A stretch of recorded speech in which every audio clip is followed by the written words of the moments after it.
Hi everyone, Prince Edward of Andalasia here with Rhyme Signatures, the nerdiest music review, this side of being possibly the most underappreciated poster child definition of the word himbo since Jason Mendoza of Jacksonville. And today we are going to be doing a review of the new Elder album, Innate Passage.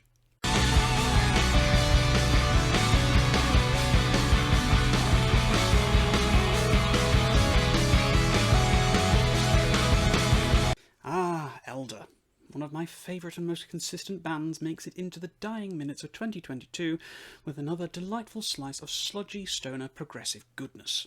I've been keeping an eye on this one, secretly hoping it would make it in time for the year-end list, and also kind of secretly praying it wouldn't so that I could champion it on 2023's year-end list instead. Here it is anyway, hooray! Now, I'm not going to be a cocktease or beat around the bush on this one, I'm just going to be frank with you. Innate Passage is one of the year's best albums and arguably the best record in Elder's already excellent discography. However, for the uninitiated, who the devil are Elder? They are a four-piece, heavy psych band, apparently, hailing from Boston, Massachusetts, and they've built themselves a pretty solid reputation since their debut self-titled record in 2009 as masters of their craft. I would in fact quite comfortably say that the run of Dead Root Stirring, Law, and Reflections of a Floating World is amongst one of the greatest three-album runs in modern musical history. Everything these guys have put out so far has been masterfully crafted, so huge in scope and scale that it's difficult to see anyone realistically standing remotely close to them in sheer terms of dependability and reliability. The band has evolved quite a bit over the course of their history though, their self-titled record featuring primarily a mixture of doom metal and stoner rock elements, and Dead Root Stirring moving into more of a psychedelic territory. It was with Law, though, that the band really came alive to me, as they embraced a lot more of the sort of 1970s progressive rock stylings into their sound, a fact that would continue well into Reflections on a Floating World, and again into 2020's Omens. It was, though, with Omens that I felt the band had their first and so far only faltering steps. Things didn't feel quite as cohesive as before, almost as if the band wasn't really sure about themselves and what they were doing. It was kind of felt in the composition, and it was definitely felt in the vocals. Founding member Nick DeSalvo honestly didn't sound too great behind the microphone on this record. And it started to instill fear in me that Elder had started on the unfortunate downward spiral that so many bands inevitably end up going into.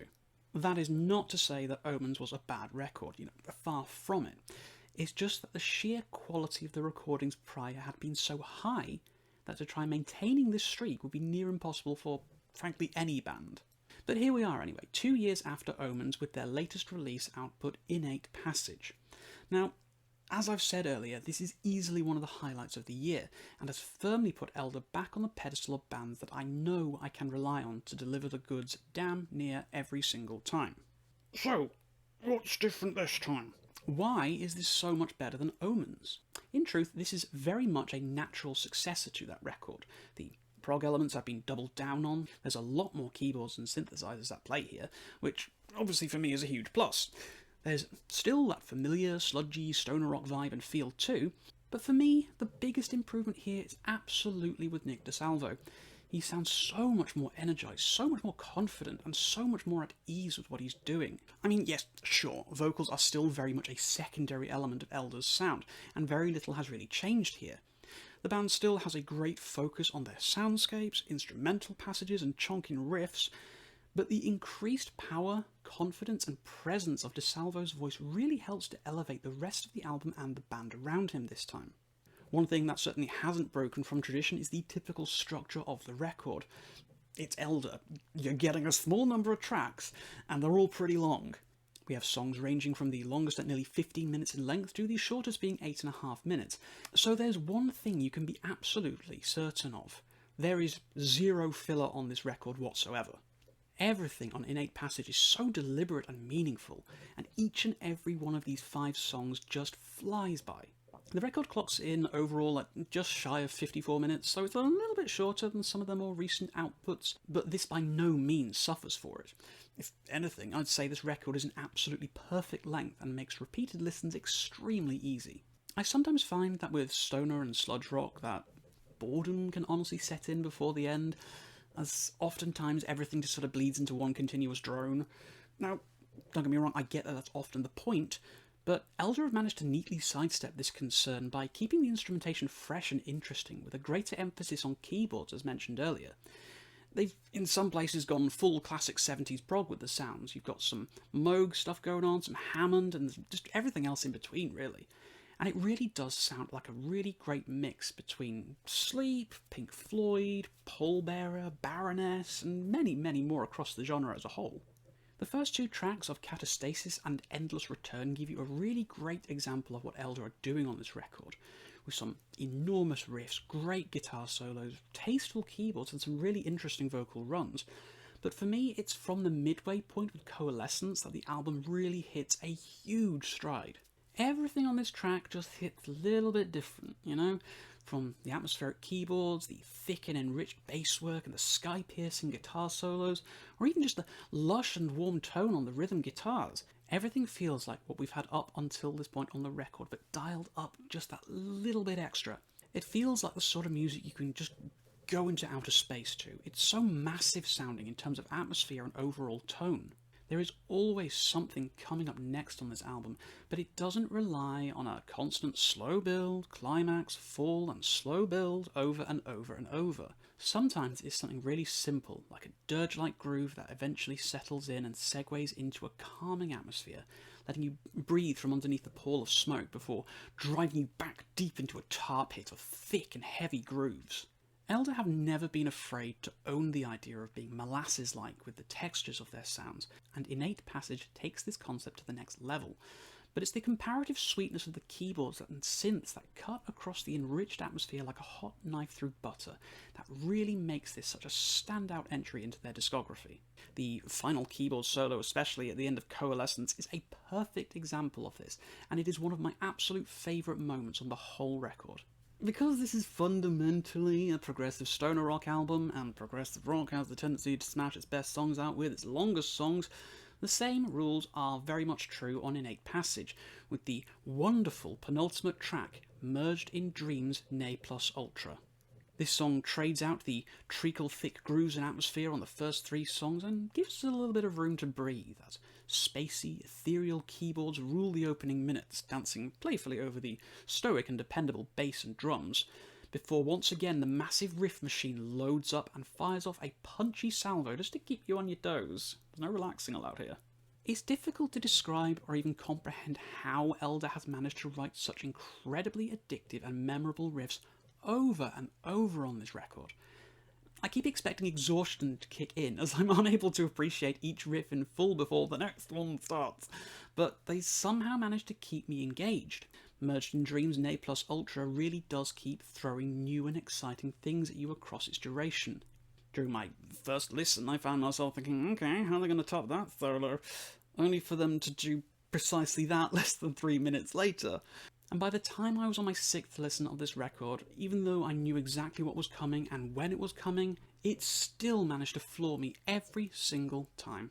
Now, make no mistake here, this is not an easy or even an accessible record.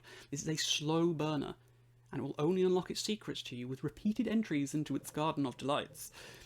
It's often the nature of the beast though, and for the longest time I did find stoner rock, even the progressive kind, a near impenetrable beast.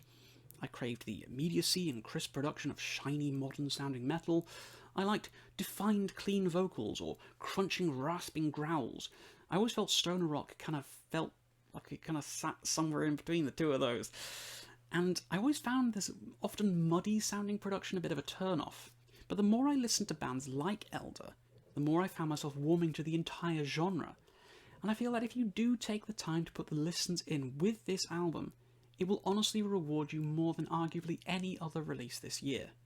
There's a massive soundscape to be picked apart on Innate Passage. Every section and sequence on this record is dense and complex. Like a swamp in the dead of the night, it can be an intimidating prospect to wade through its waters, but what lurks beneath is nothing to fear, but is in fact a rich and abundant source of flora and fauna. There are so many shining individual moments on this record, but they've all been sort of blended together into a chaotic and forceful storm, to the point that this isn't about picking out each moment to enjoy in isolation. If you try and listen to this album like that, you'll likely find it frustrating and near impossible to enjoy. No, to really get Innate Passage, you have to appreciate the fact that this is a wave of pure force coming at you. You need to get lost inside its soundscapes, and don't try to fight the overwhelming nature of the relentless riffs and grimy musical passages. You have to learn to see the beauty in the sheer scale of it all. This is a monolithic record, and to truly appreciate it, you have to be ready to be overwhelmed. Once you appreciate that this isn't a record interested in holding your hand or being gentle, it's hard not to become enamored with its magic.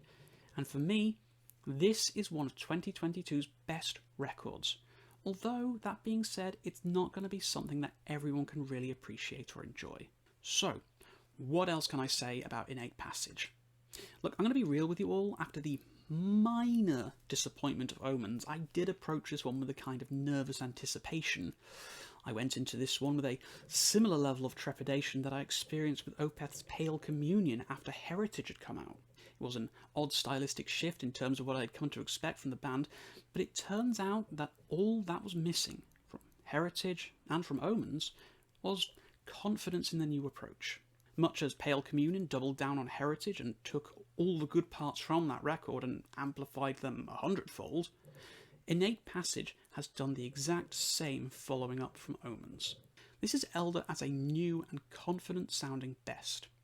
If this is your first time hearing of this band and you're more of a prog rock mindset, then I really couldn't imagine a better album with which to cut your teeth on.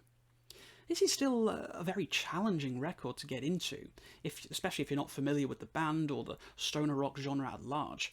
But this remains a thought-provoking tour de force, and even though late in the game, this will still be riding pretty damn high in my year-end list for certain.